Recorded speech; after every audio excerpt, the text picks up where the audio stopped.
Major funding for these broadcasts has been provided by grants from Capital One Bank, New York Community Bank, Eastern Consolidated, M&T Bank, Sterling National Bank, Meridian Capital Group, Customers Bank, Ariel Property Advisors, Dime Community Bank.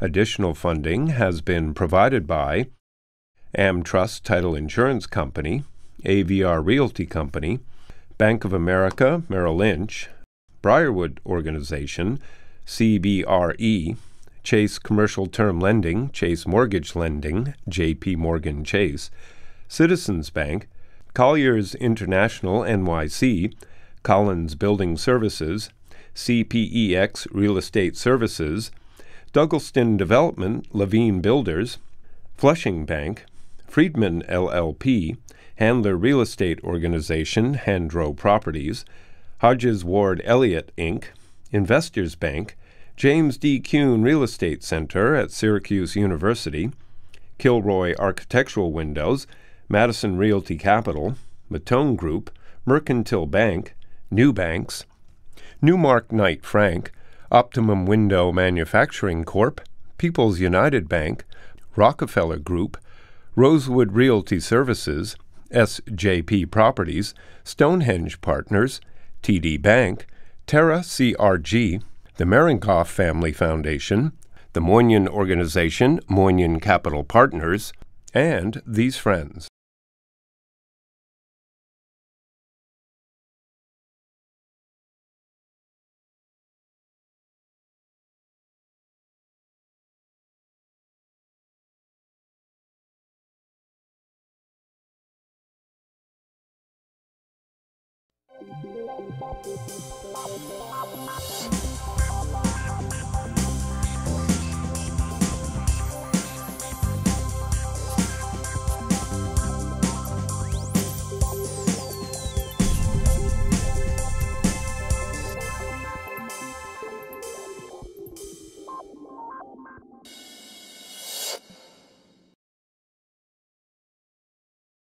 It's Brooklyn. It's the place where I grew up. It's a place that everybody wants to be. So what's happening today in Brooklyn? I've assembled the guys who understand Brooklyn better than my crystal ball. The guys who know what's happening on a day-to-day basis about Brooklyn. My guests today include Asher Abacera, who is the CEO and founder of LiveWork, and Brooklyn's leading broker, the founder, CEO of Terra CRG Ophicone. Thanks for being here today. So why does the guy who grew up in LA like Brooklyn? What makes Brooklyn so appealing to you? Well, first, Michael, thank you for having me here. My pleasure. You know, I read something once, and I think it's true because I see it. The highest concentration of California license plates in New York are in Williamsburg, in Brooklyn. So they think it's the Marina del Rey?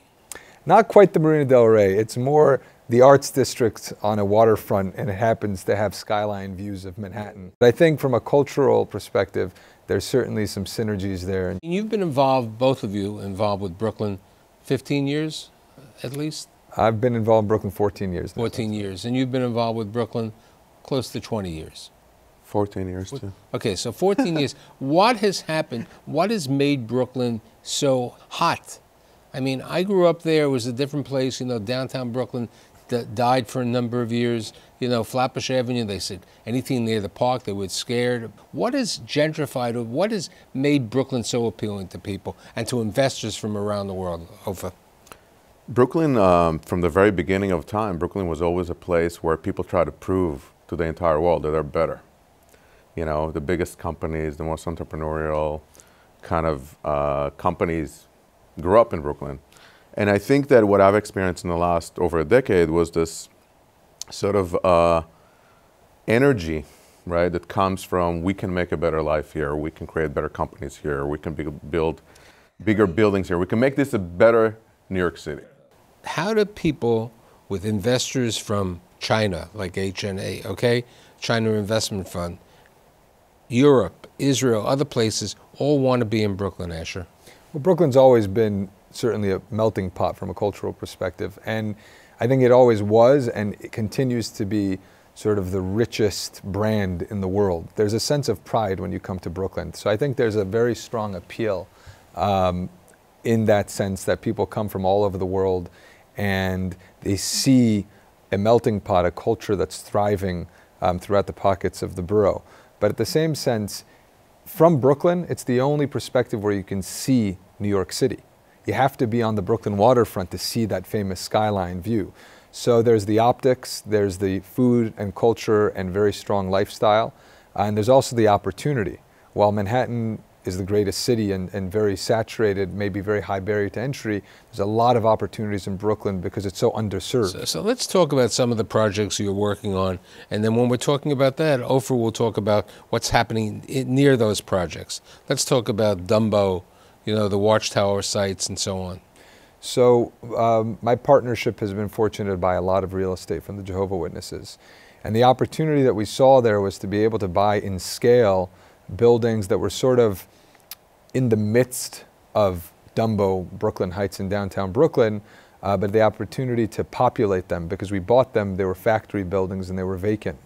And since that time, you know, our narrative was Brooklyn's got such a creative class, such a strong ecosystem, but if we can bridge the gap between culture and infrastructure and put in Class A infrastructure in these buildings, we think the tenants will come. And so we found a lot of success activating the buildings and creating a place that you thought people wouldn't want to leave. Now, you said to me prior in the green room, and this one is a good question for both of you, that the REIT benefits today in Dumbo are greater than the normal $12.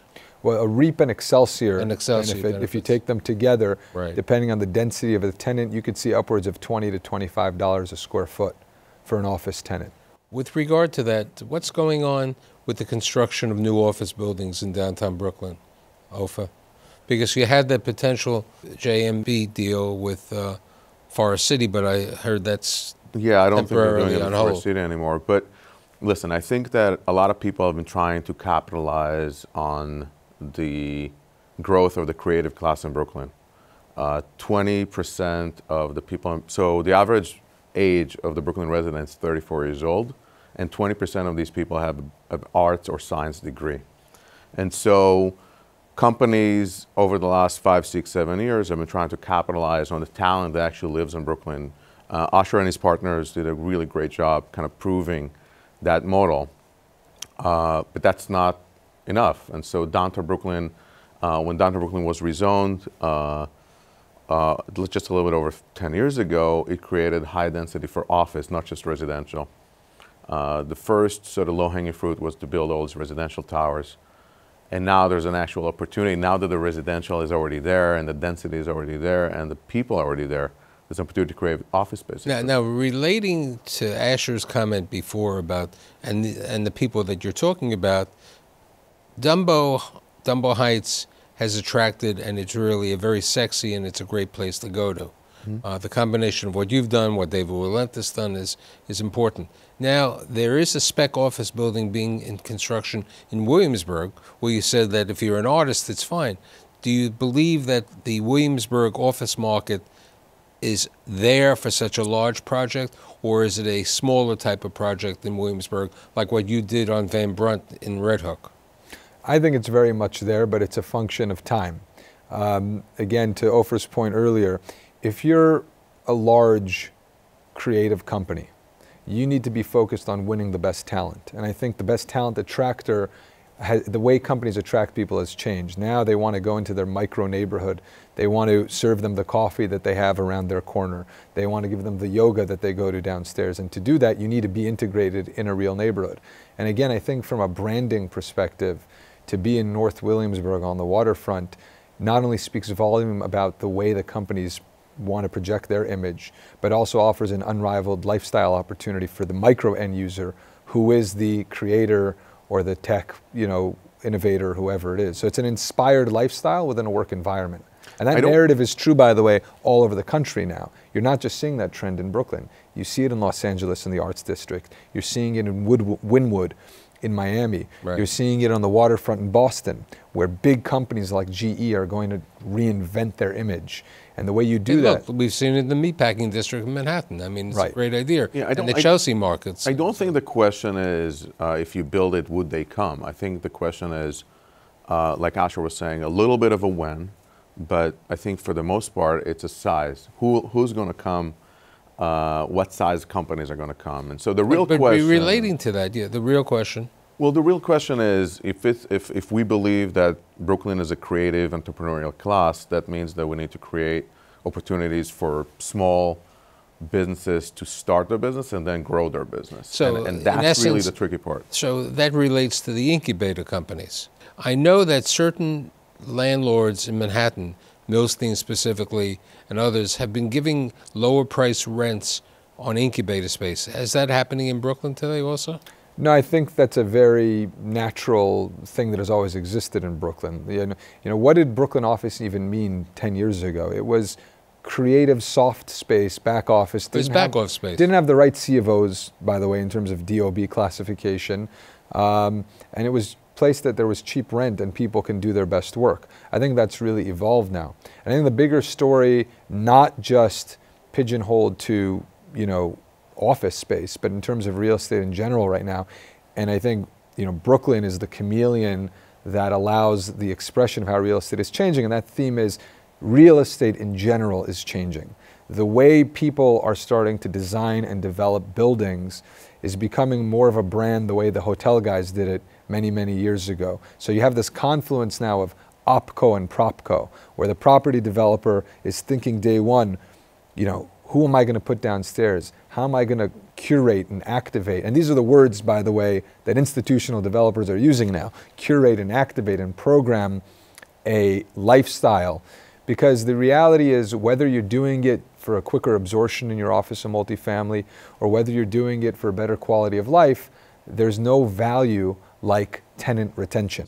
Okay, downtown Brooklyn, Williamsburg, and maybe a little bit on Red Hook, okay, have been curated, as you say. But there are sections of Brooklyn that we brought up to, you know, the East New York section of Brooklyn, or the Coney Island section of Brooklyn, even the Brighton Beach section of Brooklyn. Brighton Beach has become the little Odessa. It's always continuing there. How do we curate and get more presence? Because you don't want so much absorption within one location. You want to put it out in the entire borough of Brooklyn. I think that migration, for lack of better words, south of Prospect Park is already happening, and we're looking at sites in neighborhoods that we're looking at sites in Midwood when we consider them just a regular mixed-use residential development sites. This is something that 5, 6, 7 years ago we would not think about looking at it as a kind of a free market job. But from a perspective of office, I think to preserve some of this diversity, and Brooklyn has something that nobody else has, which is the Brooklyn Navy Yard. And I think the Brooklyn Navy Yard is a microcosmos of sort of like, what do you need to have in terms of flexibility in size and look, the Navy Yard is enormous. You know, you take what they recently did with the 1 million square foot renovation of Dock 72. You have the Rudin Boston Properties property coming on market over there. You know, you have the new Wegmans. You have Hall Street now. You got Hall Street. You got all this going on there. Plus, you have the ferry coming.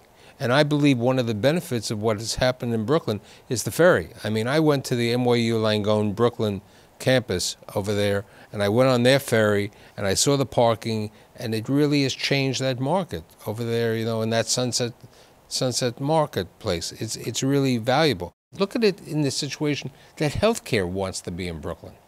You know, NYU Langone made a major commitment. New York Presbyterian has made a major commitment with Methodists. Is the tech market really heavy in Brooklyn these days? Extremely. I think if you look at Dumbo, it might be the most densely populated creative or tech sector in the country per capita, because it's only, you know, real estate between maybe an 8 or 10 block radius, depending on how you look at the boundaries. So there's a real sense of camaraderie in the streets there. People know each other. They do collaborate. You'll see people routinely in the park sitting, you know, at picnic tables and working. Brooklyn Bridge Park, I went there a couple of months ago. My son was in from Denver. I walked the park, I walked everything, and then I took the ferry. I took it to Williamsburg. I mean, It's a magical experience. It's a magical experience. You know, it's a different world. You brought up the hospitality market. Let's talk about the hotel market. At one time, my good friend Josh was the only guy in Brooklyn who had a good hotel, the Marriott at the Brooklyn Bridge, which I still think is the classiest hotel, but it's a Marriott. Are we building too many hotels in Brooklyn, or what's happening today? Well, you can start with, the Wythe, which was really the game changer that Jed Walentis built. And I think what that did is it really allowed, and I like this word, it was a discovery for people. They got universally to know a new borough and to understand a new marketplace, and they became infatuated with sort of the treasure chest that you'd find when you'd walk through North Brooklyn. And sort of every pocket of the neighborhood started to want to create the next Wythe. I think on the other side of the coin, if you would look at what Barry Sternlich did at the One Hotel, that is a magnum opus of an achievement. It's absolutely beautiful. The design is unlike anything I've seen probably on a national scale in terms of the holistic nature that they went for and its synergy with the park. What about the William Vale? William Vale is a beautiful manifestation of a modern, sort of 2.0 Williamsburg deal. I think the views that you see there are probably unrivaled in the city. So there is this discovery. But from an economic perspective, I think if you speak to the guys at either Toll Brothers or Sternlich's company, because they were partners, they underwrote maybe doing 200 in ADR. Yeah, they're at close to $400 a foot. They're close to 400, and they block the spaces. Google is buying blocks of entire rooms to do events there. Now, what about downtown Brooklyn near the BAM and so on? I know there are certain hotels planned. What's your thoughts about that? Yeah, not a lot has been developed in the last 2 or 3 years. I mean, there was a sort of a wave. There was a little bit of a wave, and I think as construction financing for these projects became a little more challenging, and at the same time, land costs became, you have to understand downtown Brooklyn zoning enables you to do residential or hotel or office. And so when the residential, and specifically residential condo, is the best and highest use, and construction financing is tight for hotels, kind of took a lot of the hotel developers out of the market. I completely agree with Usher. It's kind of like a tale of two worlds. I mean, you have the sort of like the run-of-the-mill sort of economy hotels that have been sprouting out in downtown Brooklyn, greater downtown Brooklyn area, and then you have the real upmarket, the experiential Right, I think what hotels, Asha was saying, the experience, people want that experience. Right. There's always a room for a Holiday Inn Express for a certain type of customer base. It's the question of the customer base. A number of years ago, I had Drew Naporent on my show many times, and I said, what restaurant chains, what restaurant tours are going to open up in Brooklyn? He said, the one who it's a husband and wife. I said, did he miss the boat? Okay, the boat was really, because Brooklyn has become the hottest neighborhood. Near your office, near your property, these are prime restaurant locations. They're Michelin-rated restaurants today. Yeah, I think that people are not looking. I would argue when you go to the One Hotel or to the Wythe Hotel or to some of these other hotels or even to the William Vale, you're not looking for value. You're looking for an experience and you're willing to pay for it. And if you want to be in Williamsburg or if you want to be in Brooklyn Bridge Park, you're not looking for the cheapest hotel room on Hotel Tonight. You're actually looking for that unique experience that only Brooklyn can provide. And that's where the real Let's value. talk about the possibility of the BQX. What's your thought about that? I think it's extraordinary. I think from a logistics perspective, to be able to connect Queens to Brooklyn so that you don't have to cross the river, go back to Manhattan, back to Brooklyn, is something that should happen, something that should have happened a long time ago. I think from an economic accelerator perspective, it makes a lot of sense in terms of job creation within the Queens, Brooklyn connection. And I think it will be a much more pleasant experience. I have a development in North Williamsburg, and my office is in Dumbo, and I drive between the two, and it takes me a half hour to get from North Williamsburg to Dumbo. It makes no sense. It's right up the river. So if I had the ability to take a vehicular lane of traffic and to put a modern trolley, which I think, by the way, would be aesthetically really cool for the city, it would be such a convenience. Let's talk about Greenpoint. What's happening there? So Greenpoint,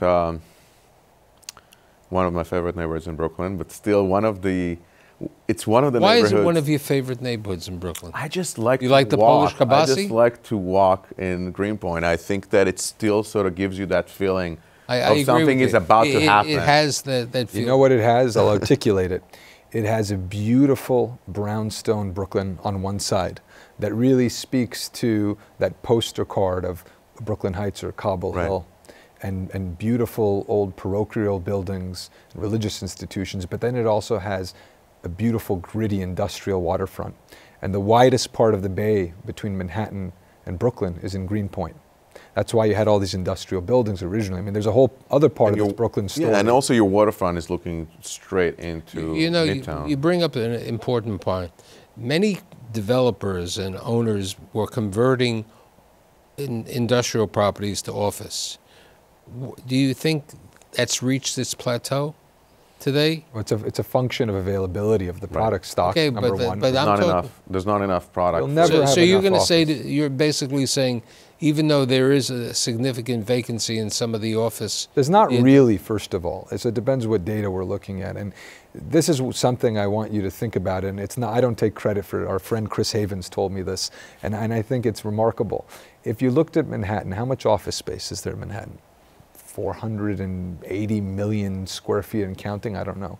If you look at all of Brooklyn and you count and include every dilapidated warehouse that someone classifies it as office, maybe you'll find 46 million square feet. So if Manhattan just shrugged its shoulders, you'd never have enough space available to be absorbed in Brooklyn.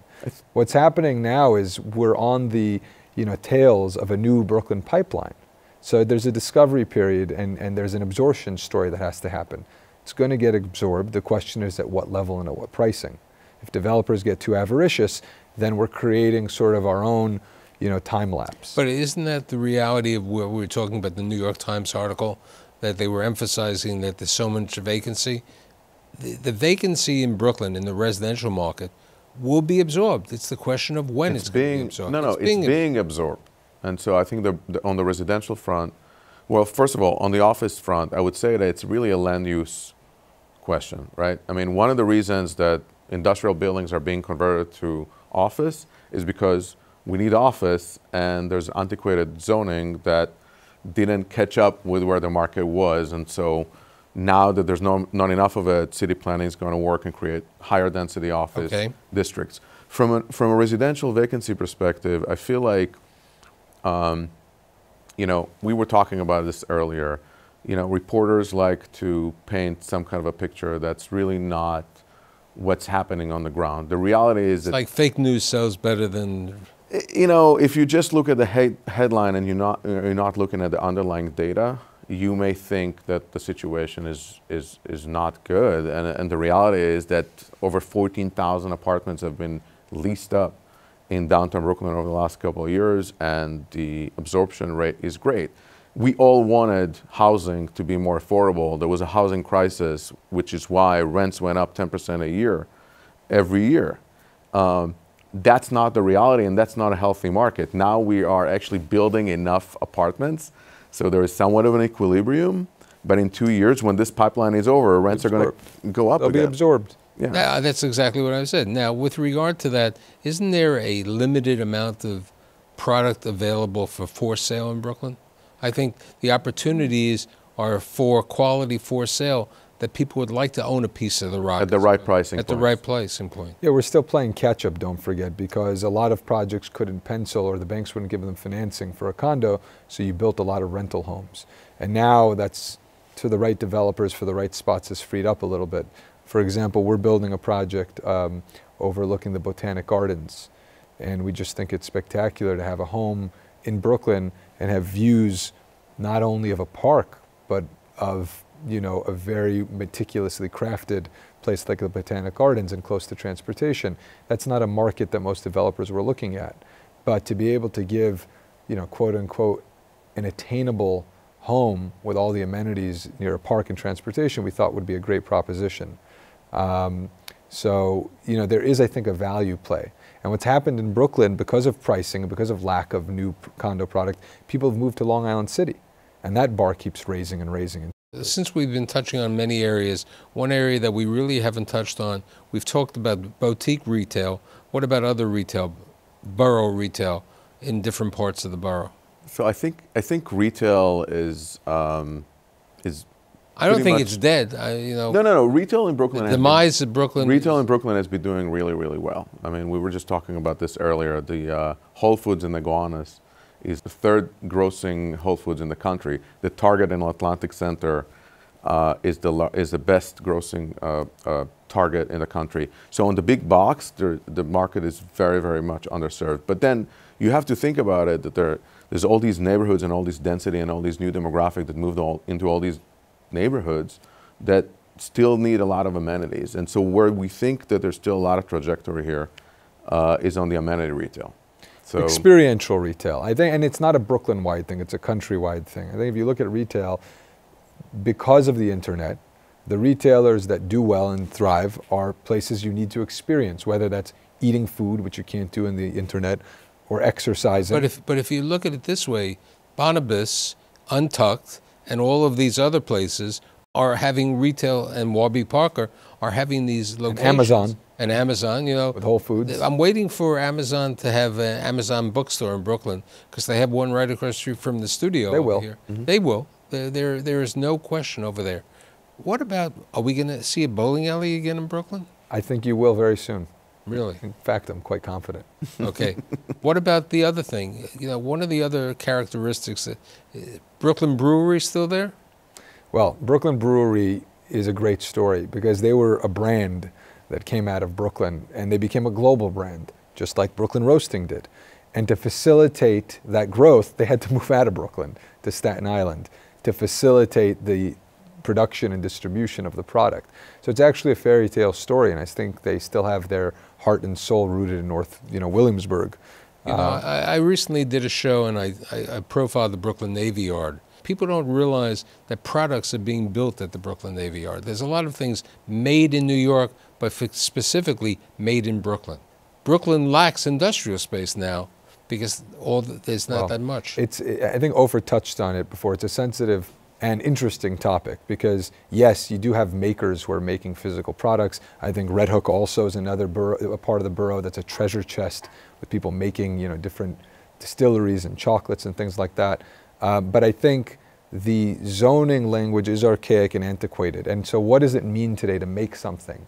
Is engineering making something? Are you creating something that the masses are using? And I like this story a lot because it's the perfect sort of coming together full circle. If you look at the Brooklyn waterfront, many people may know that Robert Gare invented corrugated cardboard. And that happened in an area that used to be called Fulton Landing. Today that's Dumbo.